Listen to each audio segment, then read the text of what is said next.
और जिस भारतीय जनता पार्टी ने आज जिस तरह से किरोड़ी लाल जी का अनादर किया है, जिस तरह से उनका मंत्रिमंडल में जो उनको आपके सामने है, लोग उनसे उम्मीद करते थे कि वो होम मिनिस्टर बनेंगे, डिप्टी सीएम बनेंगे, लेकिन उनको बिल्कुल ही उनकी नसबंदी टाइप कर दी, नामर्द उनको बना दिया। एक मर्द जो था, जो लड़ाका था, लड़ता था, उस आदमी को इतना कमज़ोर कर दिया भारतीय जनता पार्टी ने। और मैंने एक प्रयास किया, जो हमारे जो पिछले समय गुजर और मीणाओं में जो खाई पड़ गई थी, कुछ मनमुटाव हुए थे, उनको दूर करने का भी मैंने प्रयास किया। गुरु तो द्रोणाचार्य को एकलव्य भी मानता था, द्रोणाचार्य को कर्ण भी गुरु मानता था, लेकिन आपके सामने है, वो गुरु हैं और गुरु रहेंगे। उनका सम्मान मेरे लिए हमेशा था, हमेशा रहेगा। 25 साल से संघर्ष कर रहा हूँ सड़कों पर। देखिए, मैंने कभी जाति की राजनीति नहीं की। मैं राजस्थान विश्वविद्यालय में रहा। किरोड़ी लाल जी के सामने अगर चुनाव, जगमोहन जी के सामने चुनाव लड़ना पड़ा तो हो सकता है जगमोहन जी उनके भाई हों, लेकिन उनका आशीर्वाद नरेश को भी बराबर मिलेगा। विधानसभा उपचुनाव की दौसा और देवली उनियारा सीट पर किरोड़ी लाल मीणा के भाई जगमोहन मीणा को भाजपा ने प्रत्याशी घोषित किया है और इसी सीट पर किसी जमाने में किरोड़ी बाबा के शागिर्द रहे नरेश मीणा भी कांग्रेस से अपनी दावेदारी पेश कर रहे हैं। मीणा समाज में नरेश खासे पॉपुलर हैं, उन्हें छोटा किरोड़ी कहकर भी बुलाया जाता है। हालांकि नरेश मीणा दौसा के साथ देवली उनियारा सीट से भी अपनी दावेदारी पेश कर रहे हैं। वहीं अब दौसा और देवली उनियारा विधानसभा सीट पर गुरु और चेले के बीच में सियासी जंग का ऐलान हो चुका है।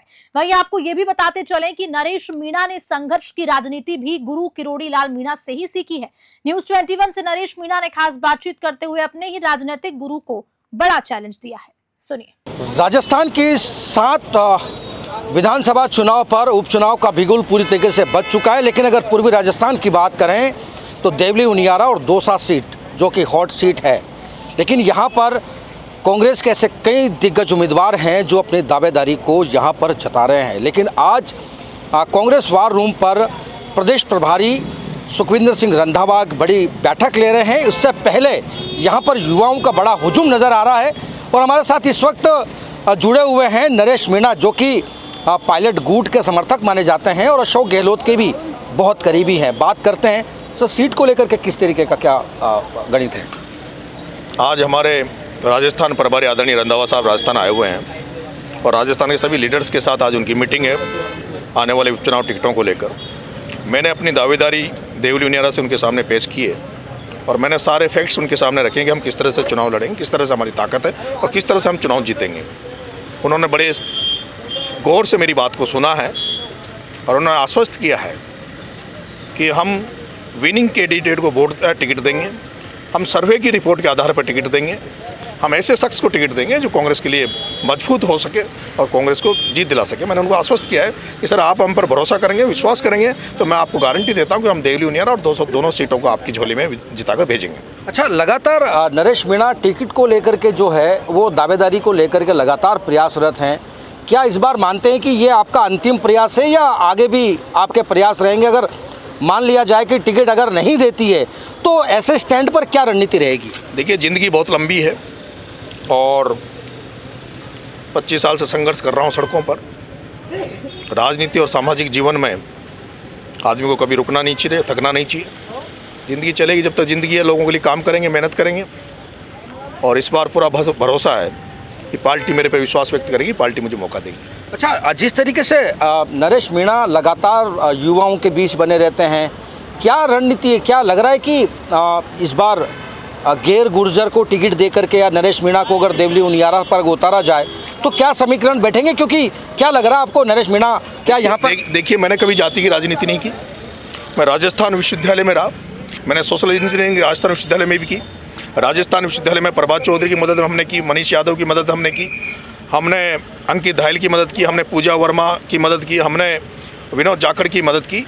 नहीं, लेकिन मैंने ये कहा कि गुरु और चेला इस बार उपचुनाव में आमने सामने होंगे। कहीं न कहीं दूसरे तौर पर अगर देखा जाए तो किरोड़ी लाल मीणा गुरु तो द्रोणाचार्य को एकलव्य भी मानता था, द्रोणाचार्य को कर्ण भी गुरु मानता था, लेकिन आपके सामने है, वो गुरु हैं और गुरु रहेंगे। उनका सम्मान मेरे लिए हमेशा था, हमेशा रहेगा और इसलिए सम्मान है क्योंकि वो संघर्ष की राजनीति करते हैं, सड़क की राजनीति करते हैं, जनता की राजनीति करते हैं। ऐसे जो भी राजस्थान में नेता है, चाहे वो हनुमान बेनीवाल हो, चाहे प्रहलाद गुंजल हो, चाहे देवी सिंह भाटी हो, ये लोग संघर्ष की राजनीति करते हैं ना। अच्छा लगता है जब कोई आदमी जनता के बीच में जनता जनार्दन की लड़ाई लड़ता है तो उसको देखते हुए अच्छा लगता है। लेकिन दुख भी होता है जब भारतीय जनता पार्टी जैसी पार्टी, जिसमें प्रहलाद गुंजल भी को दरकिनार किया गया, जिस भारतीय जनता पार्टी से हनुमान बेनीवाल को दरकिनार किया गया और जिस भारतीय जनता पार्टी ने आज जिस तरह से किरोड़ी लाल जी का अनादर किया है, जिस तरह से उनका मंत्रिमंडल में जो उनको आपके सामने है।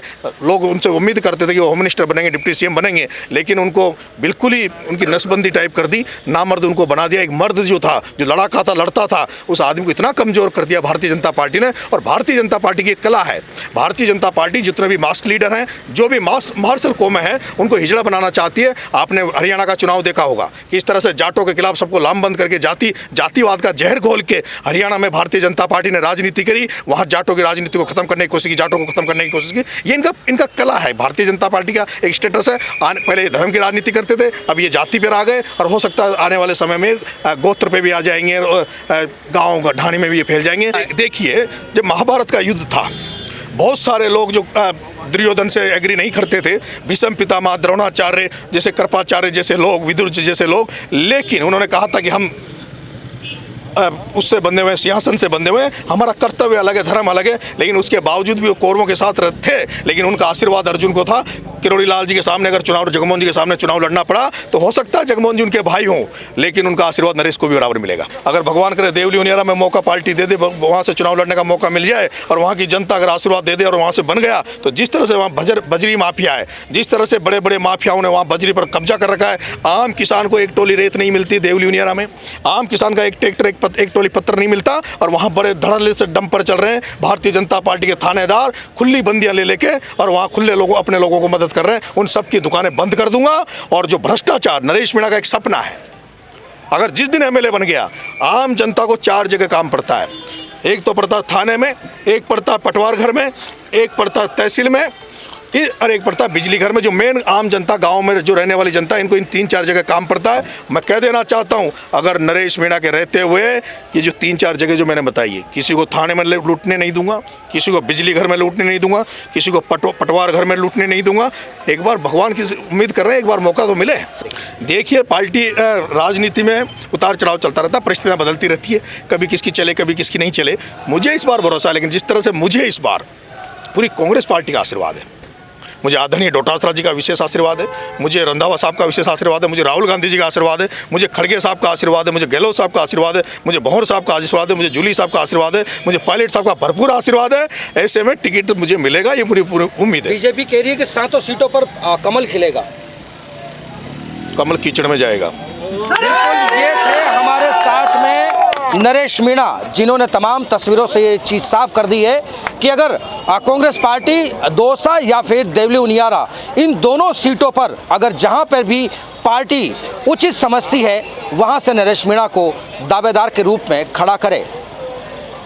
कैमरा सहयोगी संजय कुमार के साथ सुरेंद्र सोनी, न्यूज़ 21 नेशनल, जयपुर।